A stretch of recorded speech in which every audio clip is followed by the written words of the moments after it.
मंत्रालय में होने वाली कैबिनेट बैठक में कई अहम फैसले लिए गए हैं, जिसके बारे में गृह मंत्री डॉक्टर नरोत्तम मिश्रा ने ब्रीफिंग के दौरान जानकारी दी। उन्होंने बताया कि मध्य प्रदेश में 2 फेज में आईआईटी की स्थापना की जाएगी, जिसमें फर्स्ट फेज में 33, सेकेंड फेज में 10, जिसमें से 3 ट्रेड होंगे। 3 नवीन घोषणाएं की, जिसमें एससी वर्ग के लोगों के लिए संत रविदास स्वरोजगार योजना, जैविक खेती को प्रोत्साहन देने के लिए पेस्टिसाइड खाद से मुक्ति के लिए प्राकृतिक कृषि विकास बोर्ड का गठन किया गया है। साथ में सबसे बड़ा और अहम फैसला जो लिया गया है वो ये है कि अमरकंटक में कोई नया निर्माण नहीं होगा। साथ ही साथ मुख्यमंत्री शिवराज सिंह चौहान ने कहा कि कुछ हमको कड़े फैसले लेने पड़ेंगे, जिसके तहत हमने ये फैसला लिया है कि अमरकंटक में किसी भी कीमत पर नया निर्माण नहीं होगा। सीमेंट कंक्रीट का जंगल बनाकर नर्मदा जी समाप्त हो जाएंगी। अमरकंटक को एक सैटेलाइट सिटी बनाएंगे। मैकल पर्वत के नीचे वहां लोग होटल रेस्टोरेंट बनाएंगे, यात्रियों के ठहरने की व्यवस्था करेंगे। 9 जनवरी को प्रवासी भारतीय दिवस मनाया जाएगा, जिसमें पूरे दुनिया भर से एनआरआई आते हैं। इस बार ये मध्य प्रदेश में बनाया जाएगा, जिसमें पीएम मोदी भी शिरकत करेंगे।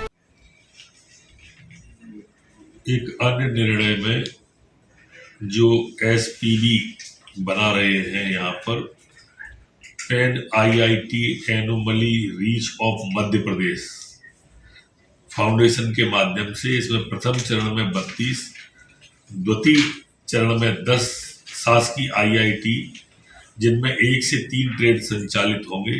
ये अपने आप में एक नया प्रयोग है जो पहले झारखंड में हो चुका है, मध्य प्रदेश में कर रहे हैं। झारखंड में ये काफी सफल रहा है और इसमें भी जो नए ट्रेड लेके आएंगे उनको इसमें लिया गया है। एक पैनल बनेगा। आज सहकारिता विभाग की जिला भूमि विकास बैंक DLDB भूमि कैबिनेट के द्वारा मंजूरी दी गई है। उसमें भी वही है कि रासायनिक उर्वरकों की निर्भरता कम हो जाए, पर्यावरण संरक्षण, जैव और टिकाऊ खेती हो जाए, दाल और तिलहन की निर्यात निर्भरता भी कम हो। इसके लिए आज कैबिनेट के द्वारा मंजूरी दी गई है। योजना के अंतर्गत गेहूं और धान के स्थान पर बोई जाने वाली गैर MSP फसलों को कवर किया जाए। ये मूल रूप से जैविक खेती को प्रोत्साहन करने की एक अभिनव योजना है इस बोर्ड के अंदर। और आप सब भी देखते होंगे, पेस्टिसाइड से, खाद से, यूरिया से जिस तरह से जमीन का नुकसान होता है, हमें जमीन भी बचाना है, हमें जीवन भी बचाना है, हमें जल भी बचाना है।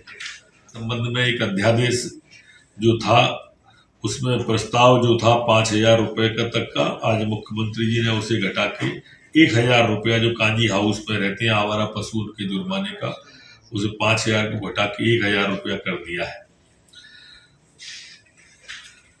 इसी तरह से आज फॉरेस्ट भारतीय वन सेवा केडर के नियम 166 के नियम 4(2) के अंतर्गत पद स्वीकृत करने का भी कैबिनेट के द्वारा तय किया गया है। हमारे जो पूर्ण औषधि सामग्री उपकरणों के लिए गठित मध्य पब्लिक हेल्थ सर्विस कॉर्पोरेशन के लिए CT स्कैन, डायलिसिस आदि सेवाओं के लिए कॉर्पोरेशन के स्वीकृत अमले को युक्तिकरण करने की अनुमति आज कैबिनेट के द्वारा दी गई है। चिकित्सा महाविद्यालय के अधीन संचालित संस्थाओं में अस्पताल प्रबंधन के अंतर्गत विद्य अधिकारी तथा अन्य संवर्गों के नवीन पदों के सृजन की भी आज सहमति कैबिनेट के द्वारा प्रदान की गई है। बल्लभ भवन में आज मुख्यमंत्री शिवराज सिंह चौहान की अध्यक्षता में इसमें आज मुख्यमंत्री जी ने जो अमरकंटक में बैठक हुई थी उसके संबंध में विस्तार से बताया कि कोई नया निर्माण कार्य अमरकंटक में नहीं होगा। सैटेलाइट सिटी अगर बनाना होगी तो पहाड़ के नीचे, पर्वत के नीचे बनेगी। जनजाति समाज को अधिकार देने का अभियान जो है वो भी जारी रखने का, वन ग्राम को राजस्व गांव बनाने के अधिकार पत्र सौंपने के लिए सभी मंत्रियों को गांव में जाने के भी मुख्यमंत्री जी ने निर्देश दिए। जो 2 मई को लाडली लक्ष्मी दिवस मनाने का था उसकी तारीख एक दो दिन आगे पीछे इसलिए कर सकते हैं कि 7 मई को काफी बड़ा है, तो लाडली लक्ष्मी जो हमारी दिवस है उसकी तारीख 2-3 दिन आगे पीछे हो सकती है।